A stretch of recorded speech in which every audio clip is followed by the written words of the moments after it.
পূর্ণ একটা রোকন হলো তাকদীরের প্রতি ঈমান। অর্থাৎ আল্লাহ রাব্বুল আলামিন বিভিন্ন স্তরে আমাদের ভাগ্য, আমাদের তাকদীর লিপিবদ্ধ করেছেন। সৃষ্টি জগতের যে কোনো কিছুর সৃষ্টির 50,000 বছর আগে আল্লাহ রাব্বুল আলামিন তাকদীর, সকল বিষয়াশয়ের তাকদীর, সকল সৃষ্টি জগতের তাকদীর কি হবে না হবে আল্লাহ তাআলা লিপিবদ্ধ করেছেন। আবার আমাদের পিতা আদম আলাইহিস সালাম, তাকে সৃষ্টির সময় মানুষের এবং তার সন্তানদের তাকদীর তিনি লিপিবদ্ধ করেছেন। আবার প্রতিটা মানুষ মাতৃগর্ভে থাকাকালীন সময় তার তাকদীর আল্লাহ রাব্বুল আলামিন লিপিবদ্ধ করেন। আবার সারা বছরের গুরুত্বপূর্ণ বিষয়াশয় একজন মানুষের, সেটি আল্লাহ রাব্বুল আলামিন বছরের একটি বিশেষ মর্যাদাপূর্ণ রাতে লিপিবদ্ধ করেন। তাকদীরের অনেকগুলো স্তর আছে, অনেকগুলো মারহালা আছে। একজন ঈমানদারের জন্য তার ঈমানের পূর্ণতার জন্য পূর্বশর্ত হলো ঈমানের রোকন সমূহের মধ্যে থেকে অত্যন্ত গুরুত্বপূর্ণ একটা রোকন তাকদীরের প্রতি বিশ্বাস করা। নবী করিম সাল্লাল্লাহু আলাইহি সাল্লাম ঈমানের রোকন এবং ঈমানের স্তম্ভগুলোর কথা যখন বলেছেন, সবগুলোকে একসাথে বলে শেষে আলাদা করে আবার বলেছেন ওয়া আন তুমিনা বিল কদরি খাইরিহি ওয়া শাররিহি। অর্থাৎ আল্লাহ, ফেরেশতা, নবী রাসূলগণ, আখিরাত, অন্যান্য বিষয়াশয়ের প্রতি ঈমান আনার পাশাপাশি, আসমানি কিতাবগুলো সহ বিভিন্ন বিষয়ের প্রতি ঈমান আনার পাশাপাশি বিশেষভাবে ঈমান আনতে হবে তাকদীরের প্রতি। অর্থাৎ আমাদের জীবনে যা কিছু হয় কিংবা হবে, এই সব কিছু আল্লাহর নির্ধারণ এবং আল্লাহর তাকদীরের আলোকেই হবে। আল্লাহ যদি আগে থেকে নির্ধারণ করেই থাকেন, তাহলে আর আমাদের আমল করার দরকার কি? এই বহুল জিজ্ঞাসিত প্রশ্নের সবচেয়ে সরল এবং সঠিক জবাব হলো যে আল্লাহ রাব্বুল আলামিন আমাদেরকে তাকদীরের প্রতি ঈমান আনতে বলেছেন, আর কর্ম সম্পাদন করার ক্ষেত্রে আমাদের সাধ্যের সবটুকুন দিয়ে চেষ্টা করতে বলেছেন। যে আল্লাহ আমাদেরকে তাকদীরের প্রতি বিশ্বাস রাখতে বলেছেন, সে আল্লাহই আমাদেরকে আবার তাকদীরের দিকে তাকিয়ে বসে থাকতে নিষেধ করেছেন। তাকদীর শুধু ঈমান আনার জন্য, অর্থাৎ হবে সেটাই যেটা আল্লাহ তাআলা নির্ধারণ করে রেখেছেন, কিন্তু তাই বলে আমি হাত পা গুটিয়ে বসে থাকবো না, আমি আমার কাজ চেষ্টা অব্যাহত রাখবো। কোন একজন প্রভাবশালী ব্যক্তির কাছে যদি আমরা কোনো কাজ নিয়ে যাই, আমরা জানি তিনি যা ফয়সালা করবেন, সিদ্ধান্ত নিবেন, তিনি যা চাইবেন সেটাই হয়তো হবে। আল্লাহ চাহেন তো? বিষয়টা তার হাতে, অতএব এটা তার ইচ্ছার উপরে নির্ভরশীল। আল্লাহ তাআলা তার হাতে রেখেছেন এটা, কিন্তু তার ইচ্ছার উপর নির্ভরশীল এই কথা মনে করে আমরা কেউ নিজেদের কাজ কাম ফেলে বসে থাকবো না, আমরা আমাদের চেষ্টা ঠিকই অব্যাহত রাখবো। ঠিক একইভাবে আল্লাহ রাব্বুল আলামিন আমাদের জিন্দেগিতে আমরা কে কত বছর হায়াত পাবো, কে কি রিজিক ভোগ করব না করব, কার সাথে কার বিয়ে শাদী হবে না হবে, এই সব বিষয় আল্লাহ তাআলা ঠিক করে রেখেছেন এবং সেই তাকদীরের আলোকেই সবকিছু হবে। এটাকে আমরা একটা উপমা দিয়ে, দৃষ্টান্ত দিয়ে বুঝতে পারি। অনেক সময় অনেক অভিজ্ঞ চিকিৎসক, ডক্টর, তিনি তার রোগীর পুরোপুরি অবস্থা পর্যবেক্ষণ করে লিখে দেন যে এই রোগীর অবস্থা পর্যবেক্ষণ করে, পর্যালোচনা করে বোঝা যায় যে এই রোগী তিনি এতদিন হয়তো বাঁচবেন। যদিও মানুষের মৃত্যু কবে হবে সেটা একমাত্র আল্লাহই ভালো জানেন, কিন্তু ডাক্তার অনেক সময় একটা অনুমান করেন। তো এরপরে ডাক্তার অনুমানের উপর নির্ভর করে লোকটা যদি মারা যায়, কেউ কিন্তু এর জন্য ডাক্তারের লিখনকে দোষারোপ করে না, বরং সবাই জানে যে লোকটা মারা যাবে, ডাক্তার আগে থেকে জানতেন, সেই হিসাবে তিনি লিপিবদ্ধ করে রেখেছেন। তার লেখার কারণেই মারা গেছে, ব্যাপারটি সেরকম নয়। তাকদীরকে আমরা কিছুটা এই দৃষ্টান্তের সাথে মিলাতে পারি, পুরোপুরি না হলেও কিছুটা মেলাতে পারি। তারপরেও তাকদীরের এই বিষয়টি পরিপূর্ণভাবে, পূর্ণাঙ্গভাবে সব দিক থেকে আমরা এটাকে আয়ত্ত করে ফেলবো শুধু এটি নয়, আল্লাহর অনেক গুরুত্বপূর্ণ আদেশ নিষেধ আছে, অনেক বিষয় আছে যেগুলো আমরা সম্পূর্ণভাবে শতভাগ আয়ত্ত করে ফেলবো, এটা সম্ভব নয়। অতএব আমাদের বুঝে আসুক কিংবা না আসুক, তাকদীরের ভালো এবং মন্দ, অর্থাৎ আমাদের জীবনে কোনো উপকার হলে, কোনো ক্ষতি হলে, কোনো লাভ হলে, কোনো লস হলে, তার সব কিছু আল্লাহর তাকদীরের অনুপাতেই হয়ে থাকে। এর ভিন্ন ব্যতিক্রম কিছু হওয়ার কোনো সুযোগ, এটাই কোরআন এবং সুন্নাহর প্রমাণিত এবং আহলুস সুন্নাহ জামাতের আকীদা এবং বিশ্বাস হিসাবে সুপ্রসিদ্ধ, সুপ্রতিষ্ঠিত, স্বীকৃত এবং বিশুদ্ধ।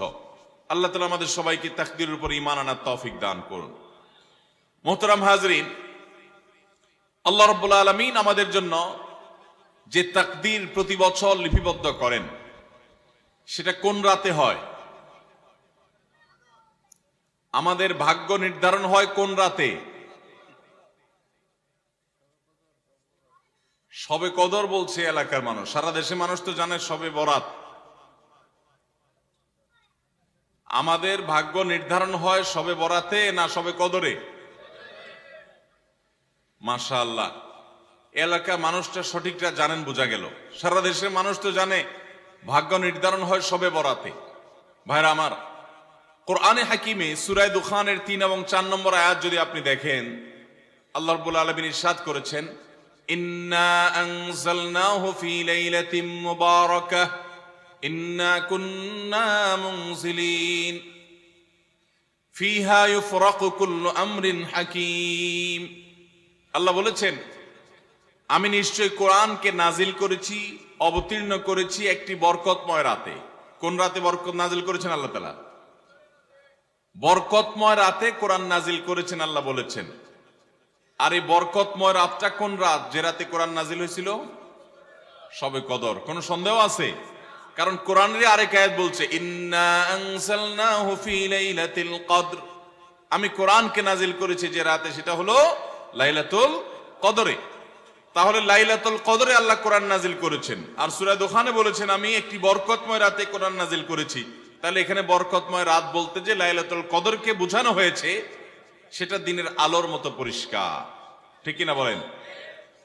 এরপরে আয়াত আল্লাহ বলেছেন, ফিহা ইউফরাকু কুল্লু আমরিন হাকিম, এই বরকতময় রাত যে রাতে কোরআন নাজিল হয়েছে, অর্থাৎ লাইলাতুল কদর, সেই রাতেই সমস্ত গুরুত্বপূর্ণ হিকমাপূর্ণ বিষয়গুলো সব ধার্য হয়ে থাকে, নির্ধারণ হয়ে থাকে।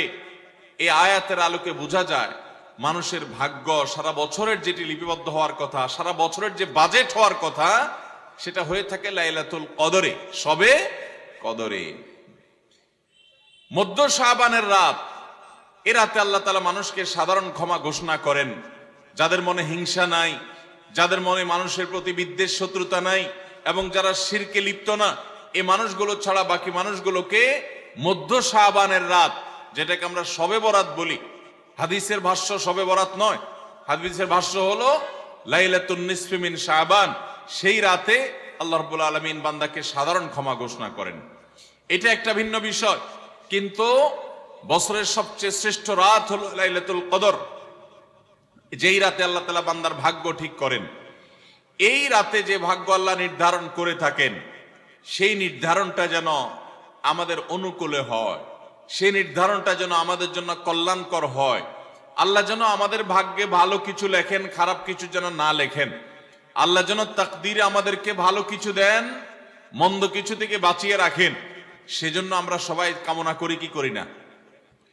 শুধু করি তা না, শবে বরাতে যত মানুষ মসজিদে আসে আমাদের দেশে, সারা বছরের অন্য কোন রাত, দিন, অন্য কোন সময় এত মানুষ মসজিদে আসে, কারণ কি? শবে বরাতে মানুষ মসজিদে বেশি আসে কেন? কি কারণে আসে বলেন দেখি? সবচেয়ে বেশি মানুষ মসজিদে আসে কোন দিন? শবে বরাতে। কেন এই দিন বেশি আসে কেন? না একজন করে সিন্নি খাওয়ার জন্য? না, সিন্নি তো অন্য দিনও দেয়। এই রাতে বেশিরভাগ মানুষ মসজিদে যায় বা ইবাদত বন্দেগী করে যার যার মতে করে। বেশিরভাগ মানুষের ধারণা হলো যে এই রাতে ভাগ্য ঠিক হয়। যেহেতু ভাগ্য ঠিক হয়, ভাগ্য নির্ধারণ হয়, সেই জন্য এই রাতে মসজিদে যায় ভিড় জমায়, যে একটা রাতে ইবাদত বন্দেগী করে যদি ভাগ্যটা নিজের অনুকূলে লিখে নেওয়া যায়, সারা বছরের ভালো কিছু লেখাই নেওয়া যায়, তাহলে তো সারা বছর ভালো থাকা যাবে। এই জন্য ওই একটা রাত একটু বেশি ইবাদতবন্দি করার চেষ্টা করে, ঠিক না ঠিক? ভাইরা আমার, প্রথম কথা হলো ভাগ্য নির্ধারণ এই রাতে নয়, বরং লাইলাতুল কদরে হয়। দ্বিতীয় কথা হলো ভাগ্য নির্ধারণের জন্য একটা রাত মসজিদে গিয়ে ইবাদত বন্দেগী করলেই আমার ভাগ্য নির্ধারিত হয়ে যাবে বা ভাগ্য ভালো কিছু লেখা হয়ে যাবে ভাগ্যে, এরকম কোন কথা কোরআন বা হাদিস থেকে পাওয়া যায়? কোরআন হাদিসে কি পাওয়া যায়? সূরা নাহাল আয়াত নম্বর 97। সূরার নাম সূরা নাহাল, আয়াত নম্বর কত? 97। আল্লাহ রাব্বুল আলামিন ইরশাদ করেছেন, মান আমিলা সালিহাম মিনকুম মান আমিলা সালিহাম মিন যাকারিন আও উনসা ওয়া হুয়া মুমিন। পুরুষ হোক আর নারী হোক, যে কোনো ব্যক্তি যদি ঈমানদার অবস্থায় ভালো কাজ করে, পুরুষ হোক কিংবা মহিলা, যে কেউ যদি ভালো কাজ খুঁটে খুঁটে খুঁটে নেক আমল করে, ভালো ভালো নেক কাজ, কোরআন হাদিসে নির্দেশিত কাজ, আল্লাহ যা করতে বলেছেন, রাসূল সাল্লাল্লাহু আলাইহি ওয়াসাল্লাম যা করতে বলেছেন, যদি সে কাজগুলো করে, এমত অবস্থায় করে যে সে ঈমানদার, অর্থাৎ ঈমান থাকতে হবে, ঈমান আছে এই অবস্থায় যদি নেক আমল করে, তাহলে কি হবে? আল্লাহ বলেছেন ফালানুহাইয়ান্নাহু হায়াতান তাইয়্যিবাহ, তাহলে সেই পুরুষ সে নারীকে আমি পবিত্র জীবন দান করব। কি জীবন দান করবেন বলছেন আল্লাহ? পবিত্র জীবন দান করবেন। এই পবিত্র জীবনে মানুষ সুখী থাকবে, এই পবিত্র জীবনে মানুষ সমৃদ্ধ থাকবে, এই পবিত্র জীবনে মানুষ ভালো থাকবে, নেক থাকবে। ওয়ালানাজজিয়ান্নাহুম আজরাহুম বিআহসানি মা কানু ইয়ামালুন। এবং এই ঈমানদার নারী পুরুষরা যদি নেক আমল করে, ভালো কাজ করে যদি সব সময়, তাহলে সেক্ষেত্রে আল্লাহ বলেছেন তারা যে ভালো কাজ করেছে ওইটার সবচেয়ে উত্তম বিনিময় আমি তাদেরকে দান করব। তাহলে এই আয়াত থেকে প্রমাণ হয়, যদি কেউ ঈমান আনার পর নেকামল করতে থাকে, নেকামল করতে থাকে, একদিনের নেকামল নয়, এক রাতের নেকামল নয়, সারা বছর জুড়ে সারা জীবন ধরে ভালো কাজ করার চেষ্টা যদি কেউ করে, আল্লাহ তাআলা তাকে পবিত্র জীবন দিবেন, সৌভাগ্যবান মানুষের জীবন দিবেন, সুখী মানুষের জীবন দিবেন। এখান থেকে বোঝা যায় কি ভাগ্য নির্ধারণের জন্য এক রাত আমল করতে হবে নাকি সারা বছর? সূরা আরাফ আয়াত নম্বর 96। সূরা আরাফ আয়াত নম্বর কত? 96। আল্লাহ বলেছেন ওয়ালাউ আন্না আহলাল কুরা আমানু ওয়াত্তাকাউ, যদি কোন জনপদের লোকেরা ঈমান আনে আর তাকওয়া অবলম্বন করে। তাকওয়া কি? তাকওয়া হলো আল্লাহর ভয়ে সে আল্লাহর নির্দেশগুলো মানে আর হারামগুলো বর্জন করে। এরকম যদি কেউ করে, লাফাতাহনা আলাইহিম বারাকাতিম মিনাস সামাই ওয়াল আরদ, আল্লাহ বলেছেন তাহলে ওই ব্যক্তিকে আসমান এবং জমিন থেকে সমস্ত বরকত সমূহের দুয়ার সবগুলো তার জন্য খুলে দেওয়া হবে। তাহলে বোঝা গেল মানুষের জীবনে বরকত নাজিল হবে, মানুষ সুখে থাকবে, ভালো কিছু তার তাকদিরে লেখা হবে। তখন যখন বান্দা নেক আমল করে, যখন বান্দা গুনাহ থেকে বাঁচে, তাকওয়া অবলম্বন করে, তখন তার ওই এক রাত্রে গিয়ে আলাদা কিছু দোয়া বা বিশেষ পদ্ধতির কোনো জিকির আজকার এটার প্রয়োজন হয় না, বরং সে সারা বছর জুড়ে আল্লাহ তাআলা তার নসিবে ভালো কিছু লেখেন যদি সে বছর জুড়ে সারা জীবন ধরে নেক আমল করে গুনাহ থেকে বাঁচে। ভাইরা আমার, আপনাকে আল্লাহ তাআলা কোন কলকারখানার মালিক বানিয়েছে, কোন মিল ইন্ডাস্ট্রি আছে আপনার। ধরুন আপনার বাসায় দুটা মেশিন আছে, সেলাই মেশিন আছে। আপনার যেই মেশিনটা ভালো, এটা দিয়ে আপনার কাজ হয়, প্রোডাকশন হয়, ওই মেশিনটাকে তেল মোবিল আপনি ঠিক মতো দিবেন কি দিবেন না? যেহেতু ওইটা সার্ভিস দেয় আপনাকে, ওখান থেকে আপনার প্রোডাকশন হয়, ভালো কিছু অর্জিত হয়, সেজন্য আপনি অটোমেটিকলি সেটার জন্য বিদ্যুৎ সাপ্লাই দিবেন, গ্যাস লাগলে গ্যাসের সাপ্লাই যে মেশিনের জন্য দরকার সেটা দিবেন, তেল মোবিল যা যা দেওয়া দরকার সেটা দিবেন, নষ্ট হলে সাথে সাথে ওটা ঠিক করাবেন, যা যা দরকার সব ব্যবস্থা আপনি করবেন। কারণ মেশিনটা আপনার প্রোডাক্টিভ, মেশিনটা আপনার প্রোডাকশন দিচ্ছে, এখান থেকে ভালো কিছু পাওয়া যাচ্ছে, সেজন্য আপনি এটা দিবেন।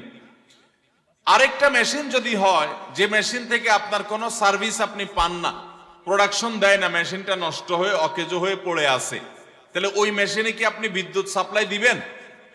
ওখানে কি আপনি অন্য যা দরকার আছে তেল মোবিল নিয়মিত দেওয়া এগুলো কি আপনি করবেন? করবেন না। হ্যাঁ, ওইটার জন্য মাসে মাসে কিস্তি যদি দেওয়ার দরকার হয়, আগে থেকে কিনা থাকে, তাহলে আপনি কিস্তি পরিশোধ করবেন। অন্য কিছু আগে থেকে করা দরকার আছে সেটা আপনি করবেন। আল্লাহ রাব্বুল আলামিন ঠিক একইভাবে তার যে বান্দারা তার অনুগত থাকে, তাকওয়া অবলম্বন করে, হারাম থেকে বাঁচে, গুনাহ থেকে বাঁচে, ফরজ কাজগুলো করে, আল্লাহ তাআলা তার সেই বান্দাদের জন্য ভালো কিছু তাদের তাকদীরে লিপিবদ্ধ করেন, তাদের জন্য নসিবে ভালো কিছু রাখেন, তাদেরকে সুখের জীবন দান করেন, সৌভাগ্য দান করেন। আল্লাহ তাআলা প্রকৃত প্রশান্তি মনের সেটা দান করেন আল্লাহর ইমানদার এবং নেককার বান্দাদেরকে, আমলে সালেহ করনেওয়ালা বান্দাদেরকে, মুত্তাকি পরহেজগার বান্দাদেরকে। আর যারা আল্লাহর এই আনুগত্য করে না, যারা আল্লাহ রাব্বুল আলামিনের প্রতি ঈমান আনে না, যারা নেক আমল করে না, যারা তাকওয়া অবলম্বন করে না, এই মানুষগুলো তাদেরকে আল্লাহ তাআলা ওই দুনিয়াতে বেঁচে থাকার জন্য, দুনিয়া সিজনুল মুমিন ওয়া জান্নাতুল কাফির হাদিসে আসছে, দুনিয়া হলো ইমানদারের জন্য জেলখানা আর কাফিরের জন্য, ইমানদারের জন্য হলো জেলখানা আর কাফিরের জন্য জান্নাতের মতো যা খুশি করতে পারে। আল্লাহ তাআলা তাকে কিছু রিজিক দিয়ে বাঁচায় রাখেন, কিন্তু এই রিজিকের কোনো মূল্য আল্লাহর কাছে নাই। নবী করিম সাল্লাল্লাহু আলাইহি সাল্লাম বলেছেন, যদি দুনিয়া এবং দুনিয়ার মধ্যে যা কিছু আছে এগুলো যদি মাছির ডানার মতো মূল্য রাখতো, তো আল্লাহ তাআলা দুনিয়াতে আল্লাহর প্রতি অবিশ্বাসী কাউকে এক ঢোক পানিও পান করতে দিতেন না। এখান থেকে বোঝা গেল এই দুনিয়ার যত কিছু আমরা ভোগ করি এগুলো আল্লাহ রাব্বুল আলামিনের কাছে এগুলো 2 পয়সার কোনো দাম নাই। বিশেষ করে যারা আখিরাতে বিশ্বাসী না, যারা আল্লাহর প্রতি ঈমান নাই, সে কাফেরদের জন্য এগুলো আল্লাহ তাআলা দিয়ে থাকেন, কারণ এগুলো সামান্য সময়ের ভোগ, অনন্ত অসীমকালের সুখ এবং দুনিয়ার প্রকৃত প্রশান্তি, এটা আল্লাহ শুধু তার ঈমানদার বান্দাদের জন্যই বরাদ্দ করে রেখেছেন। তো এই আয়াত থেকে, হাদিস থেকে বোঝা যায় যে ঈমানদাররা যখন নেক আমল করবে তাদের জন্য আল্লাহ তাআলা নসিবে ভালো কিছু দিবেন, তাদের জন্য আল্লাহ তাআলা তাদের ভাগ্যে ভালো কিছু দিবেন, তাদের ভাগ্য সুপ্রসন্ন হবে। আর যদি কেউ বদামল হয় তাহলে আল্লাহ রাব্বুল আলামিন তার জন্য প্রকৃত প্রশান্তি, আসল সুখের ঠিকানা, সেটা আল্লাহ তাআলা তাদেরকে কখনো দিবেন না। মুহতারাম হাজরিন, অতএব আমরা যদি চাই আমাদের ভাগ্যে ভালো কিছু লেখা হোক, তাহলে প্রথম কাজ করতে হবে আমাদেরকে নেক আমল করতে হবে। ঈমান আনার পর কি করতে হবে?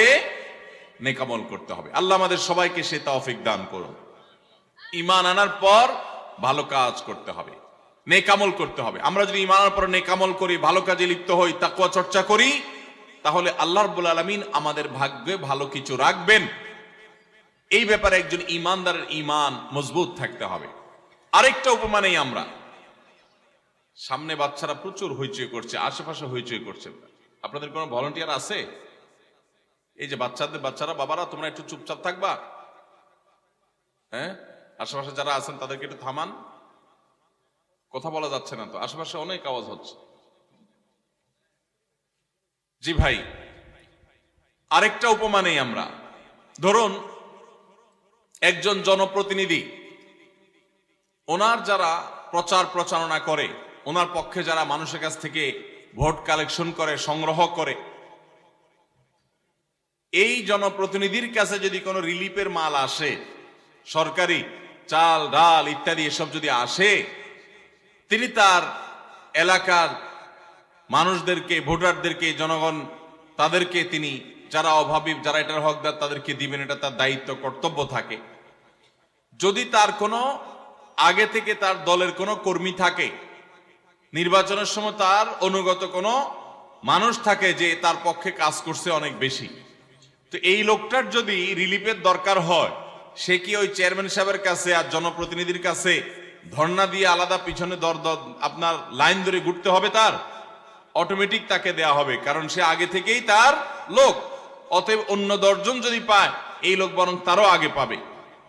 ঠিক একইভাবে যে সারা বছর জুড়ে নেক আমল করে, তাকওয়া অবলম্বন করে, গুনাহ থেকে বাঁচে, আল্লাহর আনুগত্য করে, আল্লাহর আদেশ নিষেধগুলো মেনে চলে, 5 ওয়াক্ত নামাজ পড়ে, হালাল হারাম বাজ বিচার করে চলে, আল্লাহর ভয় অন্তরে লালন করে, ওই আল্লাহর বান্দাকে আল্লাহ যখন ভাগ্য লিপিবদ্ধ করবেন, আল্লাহ যখন বাজেট ঘোষণা করবেন, তখন আল্লাহ তাআলা তার সে ঈমানদার, সে মুত্তাকি বান্দার জন্য বাজেট রাখবেন ভালো, এটা তো বলার অপেক্ষা রাখে। অতএব ভাগ্য সুপ্রসন্ন হওয়ার জন্য, ভাগ্যে ভালো কিছু লেখা হওয়ার জন্য এক রাতের ইবাদত নয়। এই সমস্ত আয়াত, হাদিস, উপমা থেকে আমরা বুঝাবার চেষ্টা করছি যে আমাদেরকে করতে হবে সারা বছর জুড়ে ভালো কাজের চর্চা, নেক আমলের চর্চা। তাহলে আমরা নেক আমলের মাধ্যমে আল্লাহ রাব্বুল আলামিনের কাছ থেকে ভালো কিছুর ফয়সালা পাবো ইনশাআল্লাহ। মুহতারাম হাজিরিন, আমরা অনেকে দোয়ার জন্য অনেক অস্থির হই, পেরেশান হই যে অমুক হুজুর যেন আমার জন্য একটু দোয়া করে দেন, ইমাম সাহেব আমার জন্য একটু দোয়া করে দেন। বড় কোনো আলেম পাইলে আমরা দোয়ার জন্য অনেক চেষ্টা করি যে ভাই আপনি একটু আমার জন্য দোয়া করে দেন। এটা ভালো, এটা খারাপ কিছু না। আমরা যারা এক রাতে আমল ইবাদত করে আমাদের ভাগ্যের ভালো কিছু লেখানোর জন্য চেষ্টা করি, আমি সেই ভাইদেরকে বলতে চাই, সারা দুনিয়ার সমস্ত ভালো মানুষ, সকল নেক মানুষ, এমনকি মক্কা মদিনার ইমাম সাহেবরা, হারামাইনের ইমাম খতিবগণ, সারা দুনিয়ার সকল আল্লাহওয়ালা নেককার এবং ভালো মানুষ যারা আছেন, আব্দে সালেহ যারা আছেন, আল্লাহর ওলি যারা আছেন, তাদের সবার দোয়া আমরা পাইতে চাই। একটা সহজ উপায় আছে, সেটা কি? এই এতক্ষণ যেটা বললাম, অর্থাৎ আপনি যদি নিজেকে ভালো মানুষ হিসাবে গড়ে তোলার জন্য চেষ্টা করেন, আপনি 5 ওয়াক্ত নামাজ পড়বেন, আল্লাহর হুকুম মতো চলবেন, আপনি হারাম থেকে বাঁচার জন্য সংগ্রাম যুদ্ধ চালাবেন, আপনি হক হালালি চলার চেষ্টা করবেন, আপনি তাকওয়ার উপরে চলার চেষ্টা করবেন। যদি আপনি এটা করেন তাহলে অটোমেটিকলি সারা দুনিয়ার সমস্ত নেককার মানুষদের দোয়া একবার না, বারবার বারবার হাজার হাজার লক্ষ লক্ষ বার আপনি পেতে থাকবেন। কিভাবে? আমরা নামাজের মধ্যে আত্তাহিয়াতু পড়ি কি পড়ি না? এই আত্তাহিয়াতুর মধ্যে একটা কথা আছে, আসসালামু আলাইনা ওয়া আলা ইবাদিল্লাহিস সালিহিন। এর অর্থ কি? এর অর্থ হলো, হে আল্লাহ, নামাজের মধ্যে নামাজরত অবস্থা দোয়া, এখানে দোয়া করছে মুসল্লি, হে আল্লাহ আসসালামু আলাইনা, আল্লাহ আমার প্রতি শান্তি বর্ষিত হোক, আমাদের প্রতি শান্তি বর্ষিত হোক, ওয়া আলা ইবাদিল্লাহিস সালিহিন, এবং আল্লাহর যত নেককার বান্দা আছে সারা পৃথিবীতে, সারা দুনিয়াতে যত নেককার বান্দা আল্লাহর আছে, যারা ভালো কাজ করার চেষ্টা করে, যারা হক হালালি চলার চেষ্টা করে, যারা হারাম উপার্জন করে না, যারা হারাম জিনিস দেখে না, হারাম জিনিস ধরে না, হারাম খায় না, হারাম কথা বলে না, হারাম জায়গায় যায় না, হারাম কাজ করে না, 5 ওয়াক্ত নামাজ পড়ে, যাকাত ফরজ হলে যাকাত দেয়, হজ ফরজ হলে হজ করে, রমজান আসলে রোজা রাখে, সকল ফরজ কাজগুলো করে, এক কথায় কোরআন হাদিসকে মেনে চলার চেষ্টা করে যারা, তার জীবনের অক্ষরে অক্ষরে প্রতিটা পদক্ষেপে, এদেরকে বলা হয় নেককার বান্দা।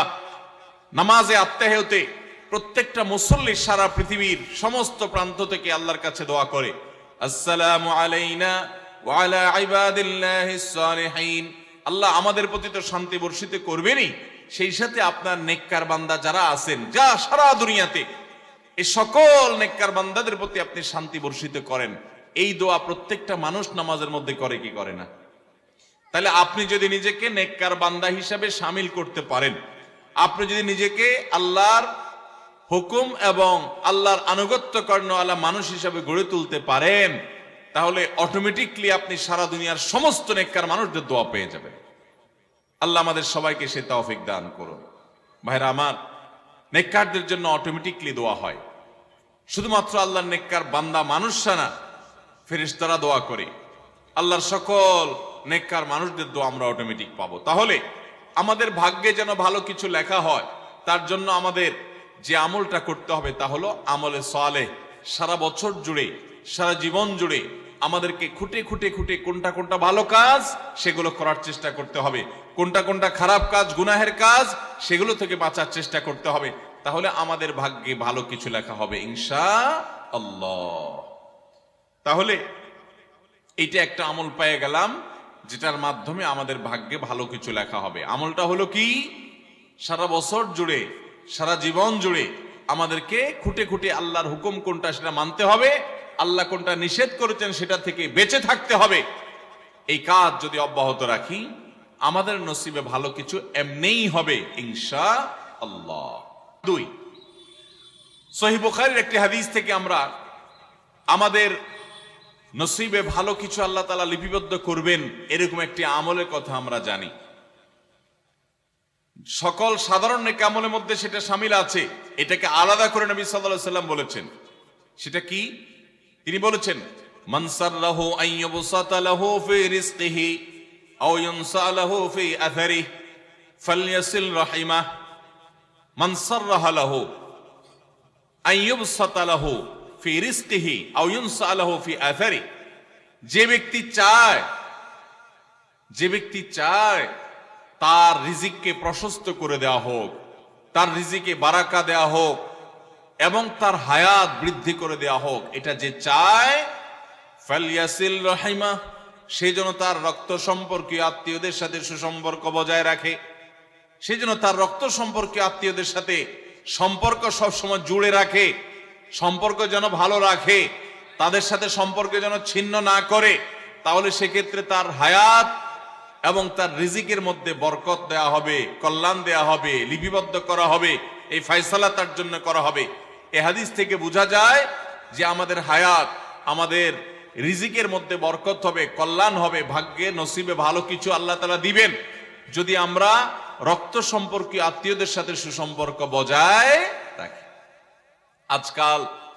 আজকাল আমাদের সমাজে অনেক মানুষ আছেন যে নামাজ রোজা করেন, ওয়াজ মাহফিলে যান, কোরআন তেলাওয়াত করেন, জিকির আজকার তাসবিহ তেলাওয়াত করেন, কিন্তু নিজের রক্ত সম্পর্কে আত্মীয়দের সাথে সম্পর্ক ভালো নাই। আছে না নাই? আপনার আত্মীয় যদি নিজে থেকে সম্পর্ক ছিন্ন করে চলে যায় তাহলে তো আর আপনার দোষ নাই, কিন্তু আপনি নিজে থেকে কখনো আপনার রক্তের যে আত্মীয়, যাদের সাথে রক্তের সম্পর্ক আছে, এরকম কারোর সাথে সম্পর্ক ছিন্ন করতে পারবেন না, এটা হারাম। নবী করিম সাল্লাল্লাহু আলাইহি সাল্লাম বলেছেন, মান ওয়াসালাহুল্লাহ ওয়া মান কাতাআহুল্লাহ, যে ব্যক্তি আত্মীয়তার সম্পর্ককে রক্ষা করবে আল্লাহ তাআলা তাকে রক্ষা করবেন, যে আত্মীয়তার সম্পর্ক ছিন্ন করবে, তাকে ত্যাগ করবে, আল্লাহ তাআলা ওই ব্যক্তিকে ছিন্ন করবেন। এই জন্য আত্মীয়তার সম্পর্ক রক্ষা করা এটা আমাদের ভাগ্য সুপ্রসন্ন হওয়ার অন্যতম মাধ্যম। আত্মীয়তার সম্পর্ক রক্ষা করা বলতে কাদের সাথে সম্পর্ক বজায় রাখতে হবে? যাদের সাথে রক্তের সম্পর্ক আছে আপনার। তারা কারা? আপনার শরীরে আপনার বাবার রক্ত আছে, রক্ত সম্পর্কীয় আত্মীয়, আপনার বাবার সাথে আপনার ব্লাডের কানেকশন আছে, আপনার মায়ের সাথে আপনার ব্লাডের কানেকশন আছে, এবং মায়ের সাথে ব্লাডের কানেকশন থাকার কারণে মায়ের দিককার আত্মীয় আপনার মামা, আপনার খালা, আপনার নানা নানি, তারা হলো আপনার রক্ত সম্পর্কীয় আত্মীয়। ঠিক একইভাবে আপনার বাবার দিককার রক্ত সম্পর্কে আত্মীয় হলেন আপনার দাদা দাদি, আপনার চাচা, আপনার ফুফু, এবং চাচাতো ভাই বোন, ফুফা না ফুফু, যিনি তার রক্ত আপনার বাবার রক্ত এক, সেজন্য তারা রক্তের আত্মীয়। ভাই বোন তো আছেই, এই রক্তের আত্মীয়দের সাথে অনেকে সম্পর্ক বজায় রাখে না, কোনো কারণে সম্পর্ক ছিন্ন করে ফেলে, এটা হারাম। আমরা দুনিয়াতে অনেক বন্ধু বান্ধবের সাথে সম্পর্ক ভালো রাখি, অনেক দোস্তের সাথে সম্পর্ক ভালো রাখি, অথচ আমাদের এই রক্ত সম্পর্কে আত্মীয়গুলোর সাথে সম্পর্ক ভালো রাখা হয় না। মোহতারাম হাজিরিন, আমাদের নসিবে আল্লাহ ভালো কিছু দেখ, আমরা সবাই চাই কি চাই না? তাহলে শবে বরাতে রাতভর আপনি দোয়া জিকির আজকার করলেন, কান্নাকাটি করলেন, আর মিলাদ মাহফিল করলেন, আশা করলেন আপনার ভাগ্যে ভালো কিছু লেখা হবে। আপনার ভাগ্যে ভালো কিছু লেখা হবে না যদি আপনি আপনার রক্ত সম্পর্কে আত্মীয়র সাথে সম্পর্ক ছিন্ন করে বসে থাকেন। কারণ আপনার জীবনে, আপনার রুজিতে, আপনার ইনকামে, উপার্জনে বরকত হওয়ার পূর্ব শর্ত হলো আপনার এই রক্ত সম্পর্কে আত্মীয়গুলোর সাথে, আত্মীয় স্বজনের সাথে সুসম্পর্ক বজায় রাখা। হ্যাঁ, তারা যদি সুসম্পর্ক বজায় রাখতে গেলে আপনার ক্ষতি করে, আপনাকে বিপদে ফেলে, তাহলে আপনি নিজেকে বাঁচাতে পারেন, আত্মরক্ষার জন্য আপনি দূরত্ব বজায় রাখতে পারেন। কিন্তু তাই বলে তাদের সাথে আপনি সম্পর্ক নষ্ট করে থাকবেন, তাদেরকে ভুলে থাকবেন বা তাদের সাথে সম্পর্ক রাখবেন না, এটা কিন্তু জায়েজ হতে পারে না। ইংল্যান্ডের একটা ইউনিভার্সিটির একটা জরিপের কথা অনলাইনে আমি একবার দেখেছিলাম, এটার উপর একটা প্রতিবেদন দেখেছিলাম যে একটা নামকরা বিশ্ববিদ্যালয়, তারা বিশ্ববিদ্যালয়ের ছাত্রদের মধ্যে একটা সার্ভে তারা চালিয়েছিলেন। তারা দেখতে চেয়েছেন যে ছাত্রদের মধ্যে কারা বেশি হায়াত পায় আর কারা কম পায়। যারা বেশি হায়াত পায় তাদের মধ্যে বৈশিষ্ট্য কি আছে, যারা কম পায় তাদের মধ্যে কোন বৈশিষ্ট্যের অভাব আছে। তো এটা নিয়ে দীর্ঘ অনেক বছরের একটা জরিপ তারা চালিয়েছেন, একটা নিরীক্ষা তারা চালিয়েছেন। সেই নিরীক্ষায় দেখা গেল যে ছাত্ররা দীর্ঘদিন পর্যন্ত হায়াত পেয়েছেন এবং তারা অনেক দিন দুনিয়াতে বেঁচেছেন, তাদের বেশিরভাগই দেখা গেছে, সবাই না, বেশিরভাগই দেখা গেছে যে তারা সাধারণত তাদের পারিবারিক এবং আত্মীয় স্বজন, বন্ধু বান্ধব, অন্যদের সাথে হাসি খুশি, অর্থাৎ মানুষের সাথে সম্পর্ক বজায় রাখছে। আর যারা সম্পর্ক বজায় রাখে নাই, এই মানুষগুলো তাদের তুলনামূলকভাবে প্রথম গ্রুপের চাইতে তারা অনেক আগে দুনিয়া থেকে চলে গেছেন, অনেক আগে তারা মারা গেছেন। এটা প্রত্যেকটা ব্যক্তির ক্ষেত্রে আলাদা আলাদা করে খাটানো যাবে না, এটা একটা টোটাল জরিপের ফসল। তো এই জরিপ প্রমাণ করে নবী করিম সাল্লাল্লাহু আলাইহি ওয়াসাল্লাম যে বলেছেন, যারা রক্ত সম্পর্কের আত্মীয়গুলোর সাথে সুসম্পর্ক বজায় রাখে তাদের হায়াতে এবং রিজিকে বরকত দেওয়া হয়। এই জরিপের রিপোর্টও সেটা সত্যতাকে প্রমাণ করে। আল্লাহ তাআলা আমাদের সবাইকে আমাদের আত্মীয় স্বজনের সাথে সুসম্পর্ক বজায় রাখার তৌফিক দান করুন।